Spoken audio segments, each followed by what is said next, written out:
Well, yeah, just maybe to clarify, like I'm on a team I lead a team of 10 teachers, and we all teach the same course. So it's a critical reading and writing course for international students.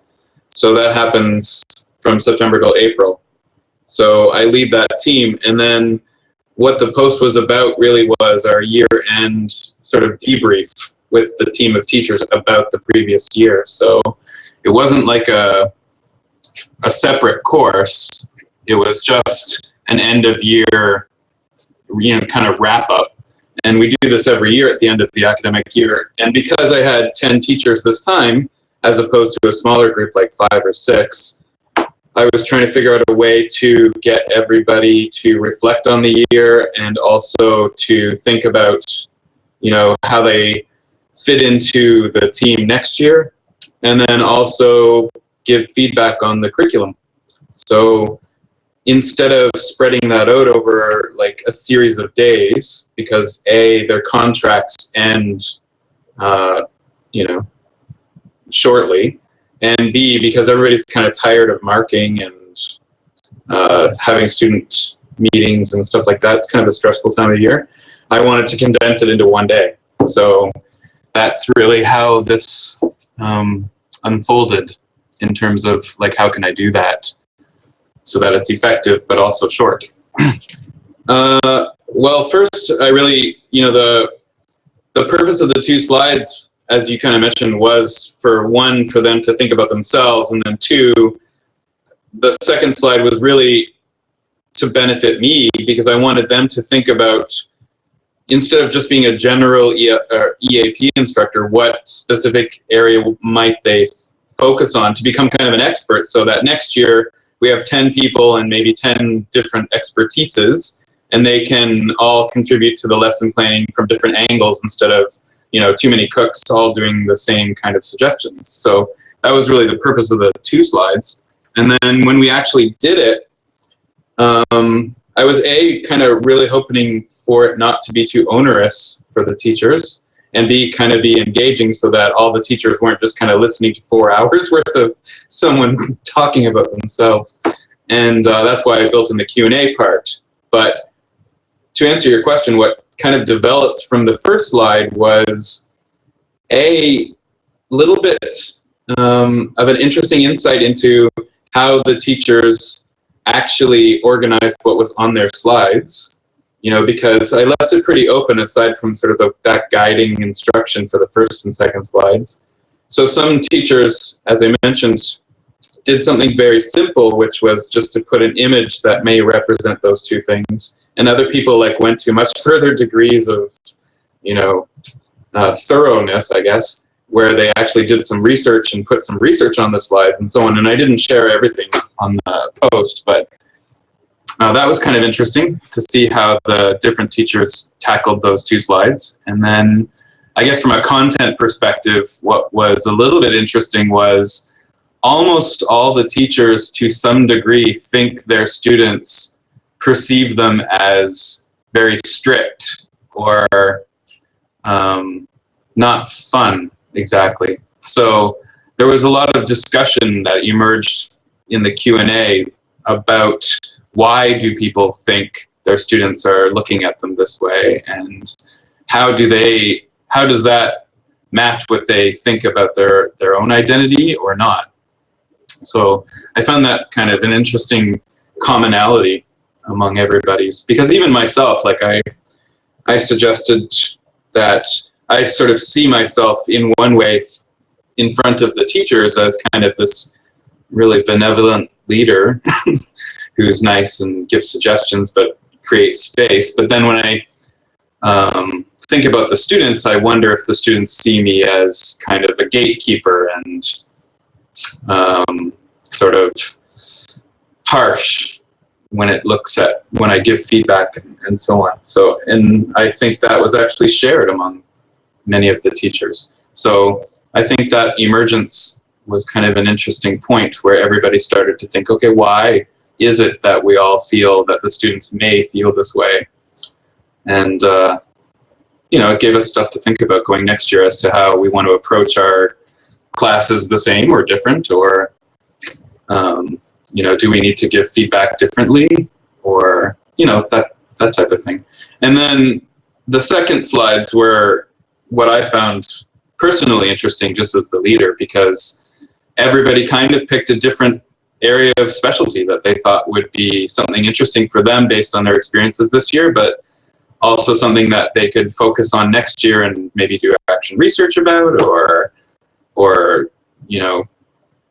I don't know, continue to read more about and think about why they're interested in that particular aspect of EAP. I don't know, those things were kind of interesting, and I'll be kind of curious to see how it plays out, because when you do something sort of as a one-day PD and then you have 5 months kind of off between then and when it would actually get implemented, it'll be interesting to see how in September things evolve, or whether they stay the same, that type of thing.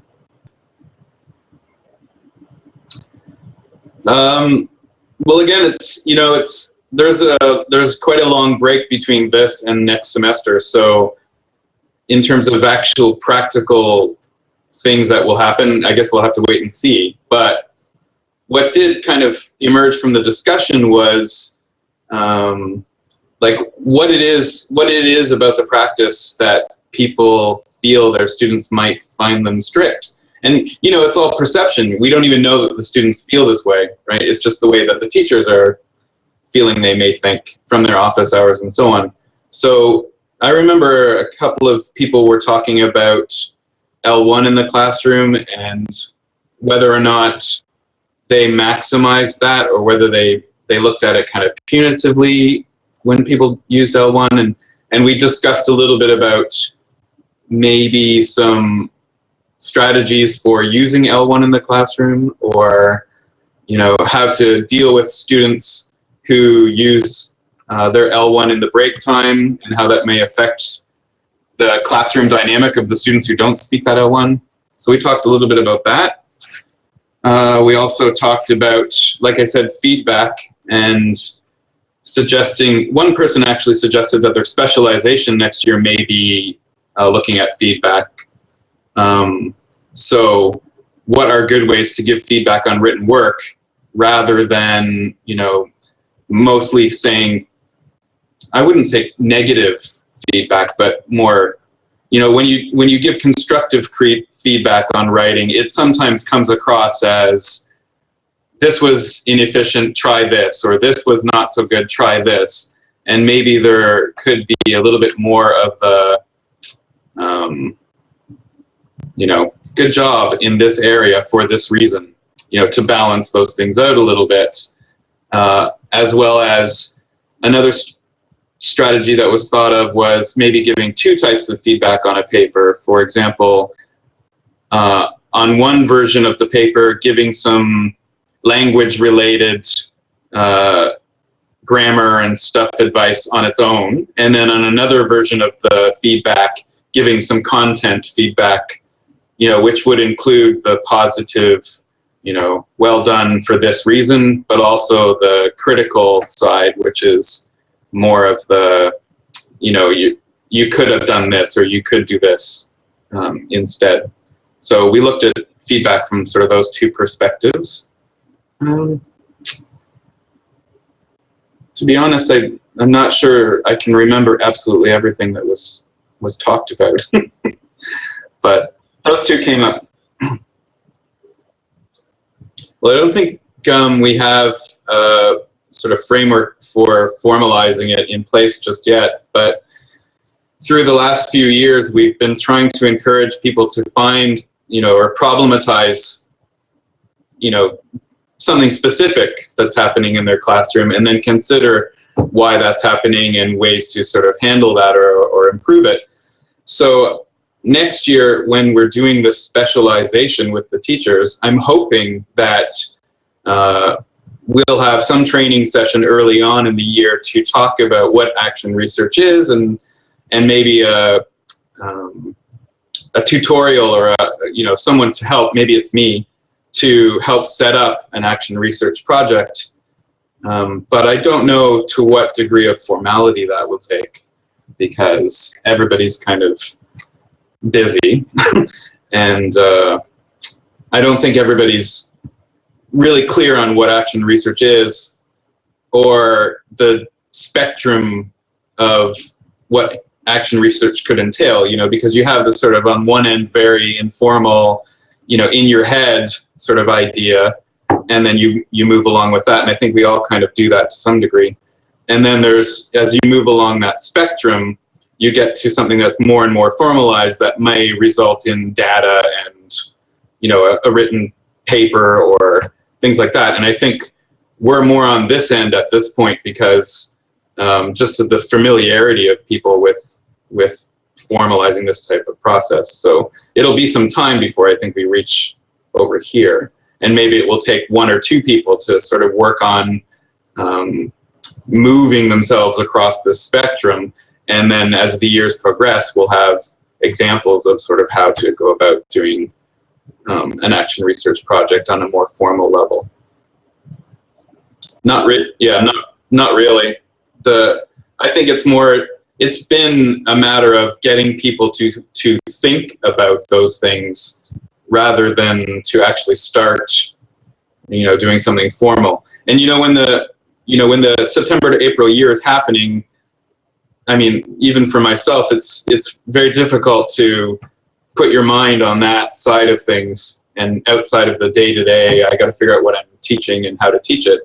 And now that we've increased our teaching team, as I said, which kind of is the reason for this post, from sort of 5 people or 6 people on a team to 10 people, you've got this whole group of newer teachers who are unfamiliar with the curriculum and unfamiliar with the assessments and so on, and they have to wrap their heads around that first before they can really think about anything else. But next year, we'll have pretty much the same group, so I'm thinking that part will be alleviated to some degree, and then we can focus on something a bit more concrete. Yeah, luckily we have kind of an archive that's been started for a while of student assignments, so we've been collecting sort of what is a 50s grade range, what is a 60s grade range, what's the 70s, and so on.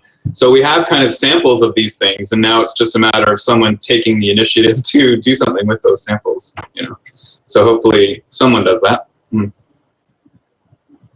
Yeah, everything's face-to-face except for the learning management Blackboard, basically. So the teachers integrate with Blackboard or some other tool as much as they want. It's not really regulated. And then we also have an activity that's done on Facebook, and we have, a fair number of things that are done on Google Docs as well. So there's a certain amount of blendedness to it, but we all see those students in class, face to face. So the primary platform is a face-to-face thing. So in terms of audio recording feedback, I can't speak to that at all because I don't think anybody's actually given oral, recorded feedback. The only time that oral sort of part happens is when students come to office hours with their written feedback and are then asking the instructor to sort of go through the feedback with them. And in that case, it's a face-to-face spoken situation. So I don't have, anything but anecdote to really suggest whether they respond better to one or the other. But I do find that when students are in office hours, you can, clarify or talk about the written feedback that you've given them. And then, of course, the more can come out of that discussion than, just the space that you're allotted on a Word document, for example. Well, it depends on the assessment. There's some assessments that we have designed specifically to do on Google Docs because in group work, for example, we have the students use Google Docs to do group written projects. So in that case, that's why we have specifically used Google Docs for that purpose. So in that case, the teacher leaves comments and things like that on the Google Doc, either during or after the time in which the students are actually typing onto the Google Doc, or both even. And then otherwise, for papers, it is a little bit more traditional. So the students submit papers through Turnitin, and then it's up to the teacher whether or not they want to like physically write onto a printed copy of what was submitted, or whether they do that electronically through Word's comment function or whatever. I personally do the latter because for me it's faster. But even during the PD session that this discussion started about, some people were talking about whether or sort of the efficacy of one or the other, whether electronic feedback or whether actually handwritten feedback is better. And this is kind of a minor point, but what I found a funny thing someone said was, with written feedback, the students can actually see the pressure of the pen on the paper, and that can kind of indicate to some degree how, an emotion behind what was written, where you can't see that on electronic versions unless you do all caps or something like that. Yeah, it's pretty much an individual choice, and I think it comes down to the teacher's comfort level to a degree as well, and whether or not they've tried out both and have determined which one they like better. I mean, that's my case. I just personally find the exhaustion of writing physically a reason why I do things electronically. And then also electronically affords me to archive things electronically, and I don't have to scan my comments, and I can email the document or share it on Google Docs with the students much more easily than if I did it written. Yeah, I mean, I would agree. I mean, just simply for convenience sake, even, it does create kind of an electronic portfolio by default. And especially if you have like a shared Google folder with each one of your students, then you can just put their assignments in there, and then they have that already put together. Whereas if you give it all on written work, you don't know where it's ending up. It's a good question. I think with the collaborative writing they do on Google Docs, one point that is salient for me is that the students didn't always take the opportunity to collaboratively write in the way that it was meant to happen. So they sometimes went to Google Docs to the shared document, and they all logged in at the same time, but then they just wrote their area and ignored what everybody else was doing. And as much as I tried to curb that through encouragement in class, it wasn't always possible. But there were times when the students were like chatting with each other on Google Docs and saying, you should do this, or maybe we could change this part, or they were editing each other's to some degree. But that wasn't as frequent as I was hoping. And I think next year I need to figure out a way to build that in a little bit more intuitively for the students, so that it isn't possible really just to compartmentalize the document like that. But otherwise, I don't know that the students felt any discomfort with sharing their writing. I guess I didn't really ask though either. I think they were kind of I think the discomfort maybe was alleviated really early on by the wow factor of Google Docs, actually, because when I first showed them Google Docs, I mean, most hadn't really any familiarity with it, but when I first showed them Google Docs and we projected it onto the screen in the classroom, and they could see each other typing on the Google Doc at the same time and so on, I think that to a certain degree was a kind of, oh my gosh, this is really cool. And as a result, it maybe decreased any discomfort they may have with writing in front of each other, because we started off that way, and everybody could see everybody's writing. But again, there's probably a lot of variables with regards to how comfortable they felt, which I don't know. Yeah, it's a little hard to say, really. And then I do think, though, I mean, Peggy's mentioning something about being afraid of messing up the Google Doc. I think maybe that's sort of initially, but these kids don't seem to have any particular fear that I notice of technology. Like they're not familiar with it. I wouldn't suggest that they're experts in using it at all, but I would say that putting themselves out there isn't really a huge issue for them. I do show them revision history sort of from the get-go, though, too, because I want them to realize that I can see what they've written. So one of the assignments is a group mark, and the students often say something like, "Well, how do you know whether so-and-so in my group has contributed to this Google Doc?" And I say, "Well, I'll look at the revision history."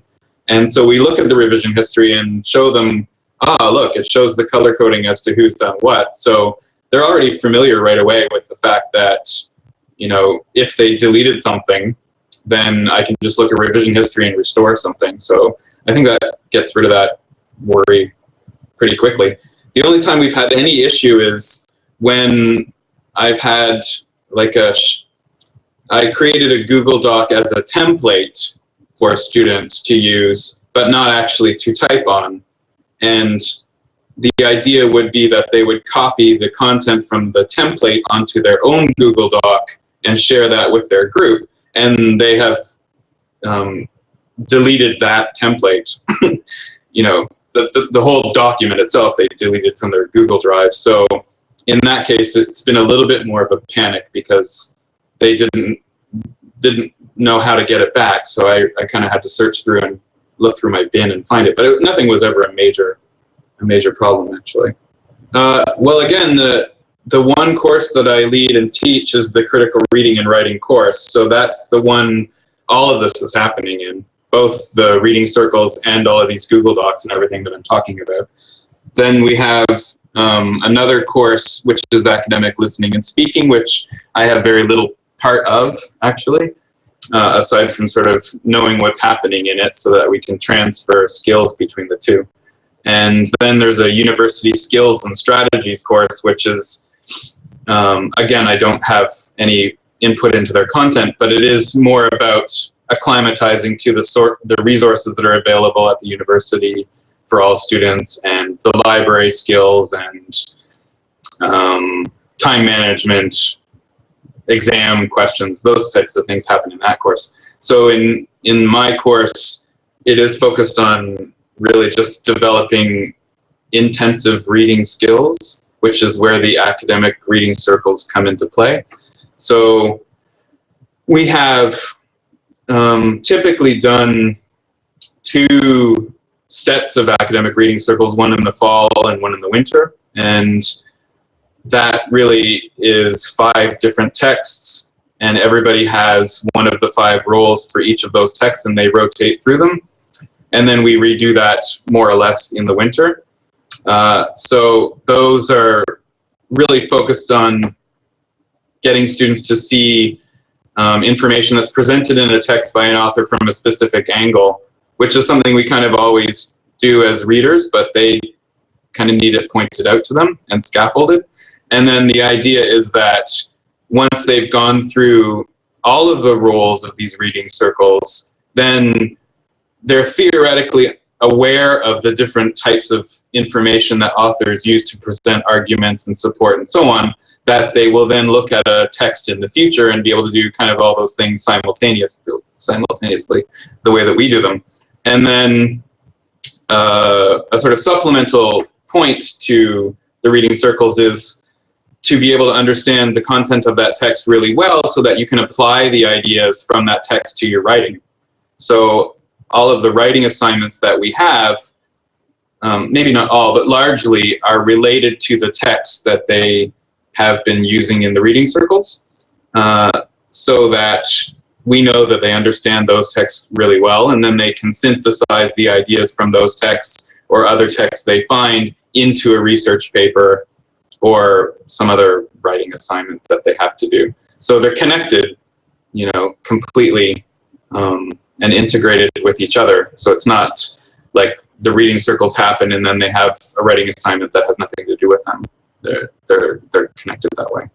Only insofar as trying to get the team to understand what the reading circles are. Yeah. Well, to give a little bit of context about that is when there's new teachers who aren't familiar with the reading circles, they're sort of, they're given the text and they're given my book to read through, and that is largely their, jumping in the deep end to being able to do a reading circle in class. So obviously they're not super familiar with how to do it or what it looks like, and they've never seen another teacher do a reading circle. So it's kind of an evolving process throughout the year of how they do it. So I thought one good or interesting addition would be to record teachers actually doing a reading circle live, the same way a student would be doing, and then that could be used as a resource for the teachers, new teachers who are unfamiliar or don't know what it looks like or want to see kind of whether they're doing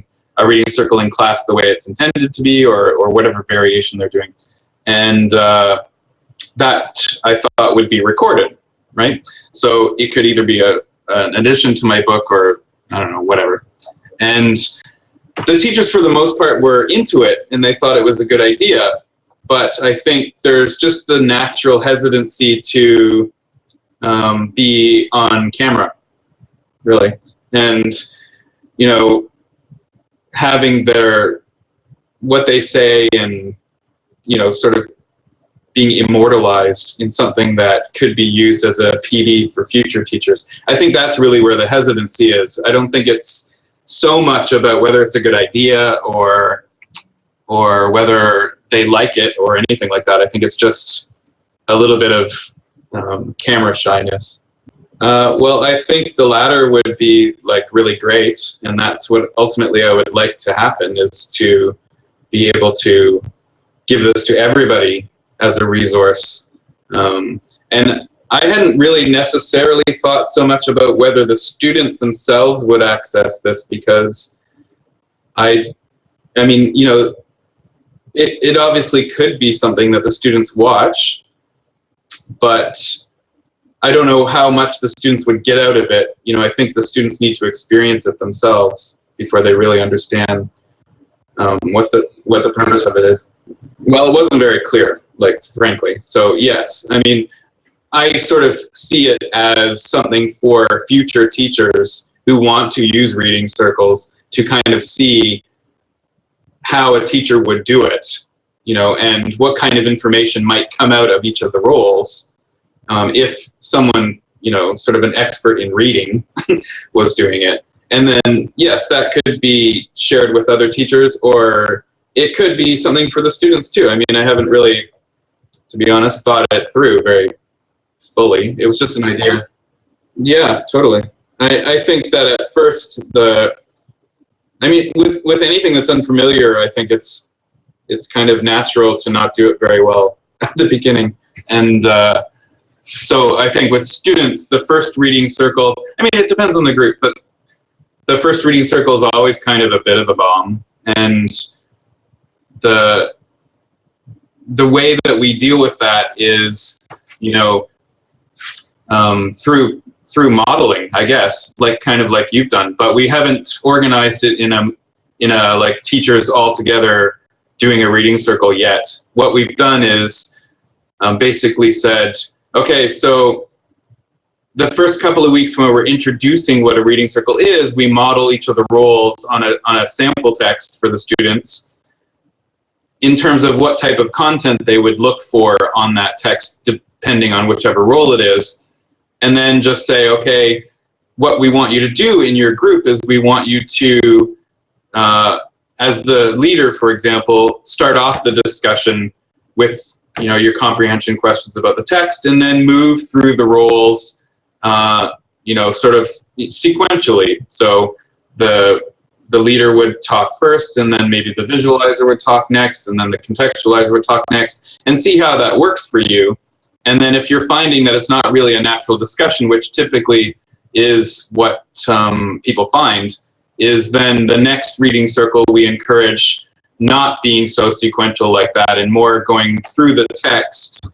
And when everybody has something to say about that particular area of the text, that's when they interject and talk about it. And I think that's something we do to try to encourage or change the style of discussion in the group work. And I think that works to a certain degree.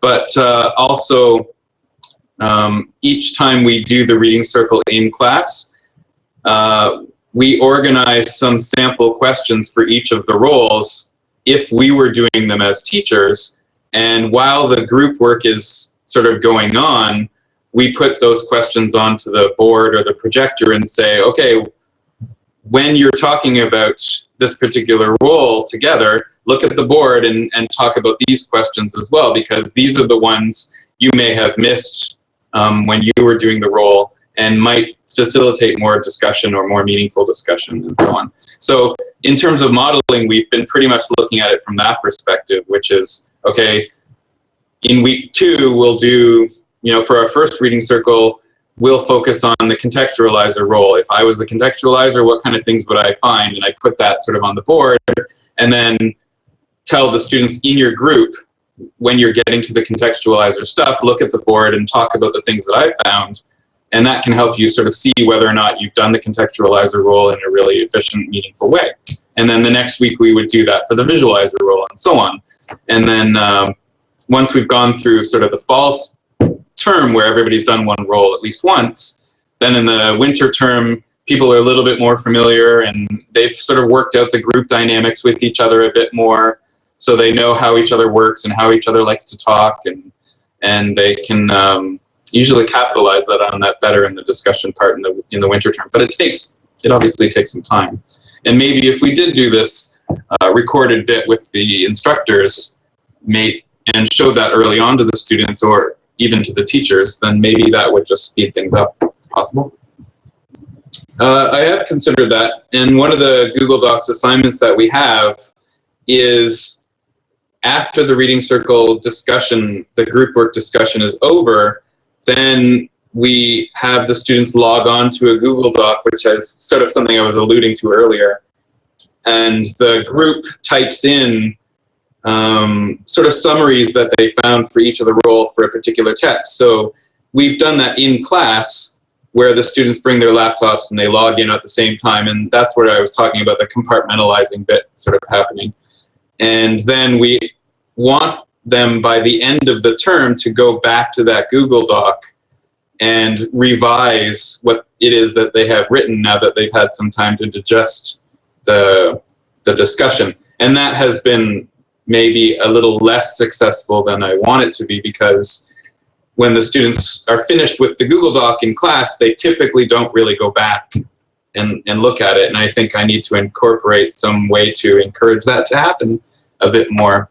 But in that way, I would answer your question by saying, yes, we have considered sort of multimodal ways to extend the reading circles beyond just what's happening face to face. But there's always room for improvement, for sure. Probably. I mean, I don't think I've really thought about that so much, but I think it's a good idea. So I don't know how to answer your question, Ben. I think one thing about the specialization bit, which I hadn't really connected it to the idea of reading circles, but now that you mention it, it's probably very similar, is I was thinking about these specializations in terms of the lessons and things that we create. And, more or less, we have a lot of stable lessons now because we've been running for a few years. But I think when we typically look at these lessons or these handouts or whatever as a group, we tend to look at it very generally. And the feedback that teachers have on the handouts are either non-existent, really. They just kind of say, yeah, I'll modify it how I want to modify it if I need to. Or maybe it's something superficial like the font choice or things like that. And I thought that with these specializations, what might emerge from that is, teacher A is looking at, for example, the grammar side of the handout. So they would look at that, give some feedback about that particularly, teacher B would look at the productive activity, I don't know, or teacher C would look at how to incorporate L1 within this lesson in some way. And we would all take a look at whatever materials it is that we're going to create and look at it from those specializations, which mirrors a lot of the idea of what you're talking about with reading circles. So I agree that that's actually, I guess, kind of the intention. I just hadn't really put it in terms of the ARC terminology. Well, we did the same thing last year, so I can kind of speak to it from last year's perspective, because I haven't done anything with it this year, aside from the PD itself. But one area that I wanted to improve was the agency teachers feel over the materials and the assessments in the course that they're teaching. I mean, largely the curriculum planning is up to me, but because you have a larger team of, or any team of teachers really, and you want buy-in from those teachers about what it is that they're doing and assessing, you want them to have their say about it. So one issue I've always had with, having teachers at the end of the year sort of just comment orally about how they felt about different assessments was, A, they couldn't always remember so far back. So when you put the spotlight on anybody to give comments orally amongst a group of people about what they think, they forget, or they don't really have a chance to think about it so much. So that was one issue that I've had in the past. And B, another issue is, even if teachers did give me suggestions about what they liked or didn't like about a particular assessment or lesson material, I wasn't always able to articulate that I had incorporated their ideas by the next September. So when they came back in September, they would say something like, well, did you do this? Or I don't understand why this change was made, or so on. And I may not have been able to remember from May why it is that I made this change. So the way that I've found worked was to divide, like the post says, divide the team into pairs, and then make a Google Doc for each of the assignments or sort of general topic areas from the course. And then I have the pairs in different areas of the room talk about that focused area of the curriculum.